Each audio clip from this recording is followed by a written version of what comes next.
როგორც ფრანგი მწერალი გუსტავ ფლობერი წერდა, მოგზაურობა ადამიანს თავმდაბლობას ასწავლის, რადგან მხოლოდ მსოფლიოს მონახულებით ხვდებით, თუ რაოდენ მცირე ადგილს ვიკავებთ ჩვენს პლანეტაზე. ამ მხრივ ფლობერი უდავოდ მართალია, რადგან სხვა ადამიანების და კულტურების, წესჩვეულებების და ღირსშესანიშნაობების გაცნობის გარეშე ადამიანის მოდგმის განვითარება უბრალოდ შეუძლებელია. თუკი ადრე მოგზაურობა გაცილებით რთული, სახიფათო და რაც მთავარია, ხანგრძლივი, ანუ ხარჯიანი საქმიანობა იყო, პირველი თვითმფრინავის შექმნამ და ავიაკომპანიების განვითარებამ მოგზაურობა საგრძნობლად გაამარტივა და გააიაფა. შედეგად ავიაციის ინდუსტრიაც გაიზარდა, ხოლო ქვეყნები ერთმანეთს დაუკავშირდნენ. ყველაფერი ეს ცხადია შეუძლებელი იქნებოდა ავიაკომპანიების გარეშე, რომელთაც ყოველდღიურად მილიონობით ადამიანი გადაყავთ. დღეს საქმიან საღამოში მსოფლიოს საუკეთესო ავიახაზებს გაგაცნობთ რეიტინგს, რომელიც ბრიტანულმა საკონსულტაციო კომპანია Skytrax-მა შეადგინა. ეს კომპანია ავიაციის სფეროში ყველა მიცის, ხოლო ეს დაჯილდოება, რომელსაც ის ყოველწლიურად ატარებს, საავიაციო ოსკარებად არის მიჩნეული. ამ რეიტინგის პირველ ადგილს იკავებს ყველასთვის კარგად ნაცნობი Qatar Airways-ი, იგივე კატარის ავიახაზები, რომელიც ერთ-ერთი ყველაზე პრემიული და ძვირადღირებული მგზავრობის საშუალება არის პლანეტაზე ავიახაზებს შორის. ის თუ რატომ მიიღო ეს ჯილდო ამ ორგანიზაციამ და კომპანიამ არის რამდენიმე, არის აქ მდიდრული კომფორტი, გემრიელი საკვები, უახლესი ინტერთეინმენტის და ინფოთეინმენტის სისტემა, შიგნით ასევე არის აქ ცხადია ახალი თვითმფრინავები, რომელთა ასაკი საშუალო არის 5 წელი, რაც საკმაოდ კარგია ზოგადად ავია ინდუსტრიისთვის. საერთო ჯამში იგივე ჯილდო ძალიან ბევრჯერ აქვს Qatar Airways მოგებული, ისევე როგორც სხვა კომპანიებს. ეს არის 2017, 2019 და 2021 წლების საავიაციო ოსკარები.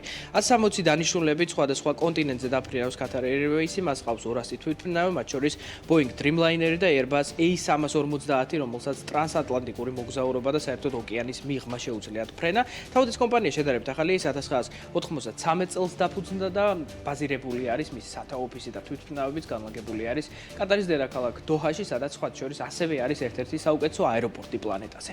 ამ რეიტინგის მუდმივი წევრია ჩვენი ამჟამინდელი რეიტინგის მეორე ადგილოსანი ავიაკომპანიაც, ეს არის Singapore Airlines-ი, რომელიც სახელიდან გამომდინარე ყველანი ხვდებით, რომ არის სწორედ სინგაპურში დაფუძნებული 1957 წელს.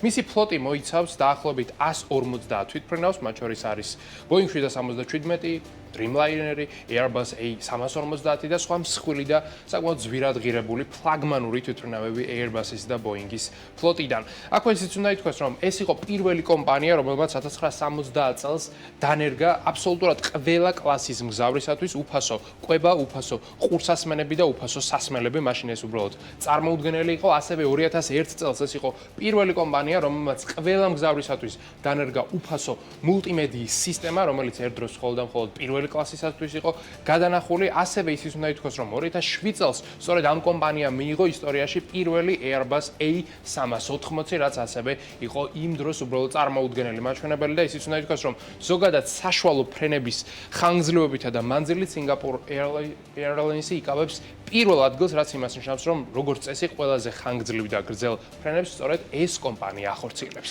სინგაპურთან ერთად ერთ-ერთი საავიაციო ჰაბი არის არაბთა გაერთიანებული საამიროები, სადაც მდებარეობს ქალაქი დუბაი. სწორედ დუბაიში არის Emirates-ის ჰაბი. Emirates-ი კი ერთ-ერთი საუკეთესო რიგით მესამე ავიაკომპანია პლანეტაზე, რომელმაც ეს ჯილდო მიიღო ცხადია მისი ეფექტიანობით, მას ასევე ძალიან კარგი თვითმფრინავები ყავს, მაგრამ ასევე მას ყავს ძალიან მრავალფეროვანი კულტურული და რელიგიური და ცხადია ეთნიკური წარმომავლობის მქონე ადამიანებით დაკომპლექტებული გუნდი, რაც პრინციპში არის დუბაისთვის დამახასიათებელი, რადგან ადამიანები, რომლებიც იქ ერთხელ მაინც ყოფილან დამეთანხმებიან, რომ არაბთა გაერთიანებულ საამიროებში ძალიან ბევრი იმიგრანტი ცხოვრობს და რეალურად ამ ქვეყნის ეკონომიკა დიდწილად გას სწორედ ჩასულ ადამიანებზე, რაც პრინციპში დუბაისთვის განსაკუთრებით არის დამახასიათებელი.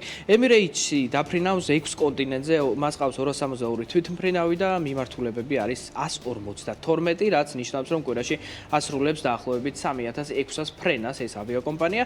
მანამდე მან ეს ჯილდო არაერთხელ მოიგო 2006 და 2020 წლებში, ის დაფუძნდა 1995 წელს და სხვა შორის თავის დროზე, თუ კი ახლა Emirates 250-ზე მეტი თვითმფრინავი ყავს, თავის დროზე მან დაიწყო მხოლოდ 2 თვითმფრინავით, ორივე მათგანი იყო ლიზინგით გამოყვანილი, მაგრამ მას შემდეგ უკვე განვითარდა ეს კომპანია და გახდა ერთ-ერთი საუკეთესო ავიაკომპანია პლანეტაზე.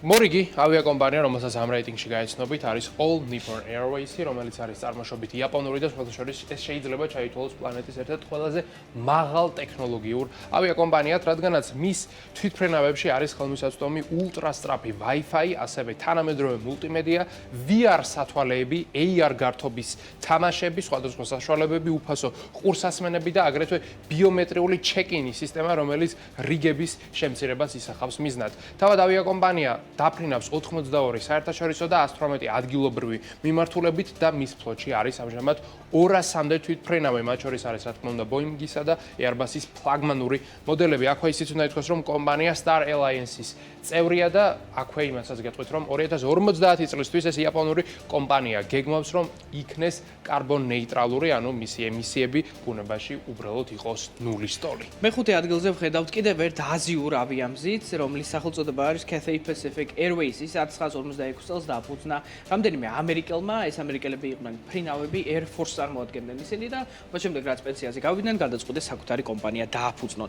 ამ კომპანიის სახელწოდება არის ძალიან მნიშვნელოვანი, რადგან Cathay მოდის ორი სიტყვის შერწყმისგან, ესენია ჩინეთი და წყნარი ოკეანე, რადგან თავიდან სურდათ ამ ადამიანებს შეექმნათ ესეთი კომპანია, რომელიც ოკეანეს გადააფრენდა. ეს ხადია თავის დროზე იყო საკმაოდ know-how, ეს ძალიან ბევრ თვითმფრინავს არ შეეძლო. საბოლოო ჯამში შეიქმნა კომპანია, რომელიც 60 ქვეყნის 200 მიმართულებით დაფრინავს და სხვა შორის ადრეულ 2000-იან წლებში Cathay Pacific-ი იყო ერთ-ერთი საუკეთესო ავიაკომპანია პლანეტაზე, რომელსაც საავიაციო ოსკარები აქვს მოგებული 4-ჯერ 2003, 2005, 2009 და 2014 წლებში. სამგზავრო მიმართულებასთან ერთად მას აქვს ასევე ძალიან კარგად განვითარებული სატვირთო მიმართულება, ეგრეთ წოდებული კარგო, ერთ-ერთი საუკეთესო წამყვანი კომპანია არის ის ამ მიმართულებით, რაც განპირობებულია იმით, რომ ჰონგ-კონგს აქვს ეგრეთ წოდებული ჰაბის ფუნქცია რეალურად. ჰონგ-კონგი მოგეხსენება ჩინეთის ადმინისტრაციული ერთეულია, სადაც ძალიან მნიშვნელოვანი კომპანიები ახორციელებენ საკუთარ ეკონომიკურ საქმიანობას, რაც არ შეუძლიათ მათ პირობითად კონტინენტურ ჩინეთში. შესაბამისად, ძალიან დიდი ტვირთი არის ჰონგ-კონგში მობილიზებული, რადგან ის ასევე საპორტო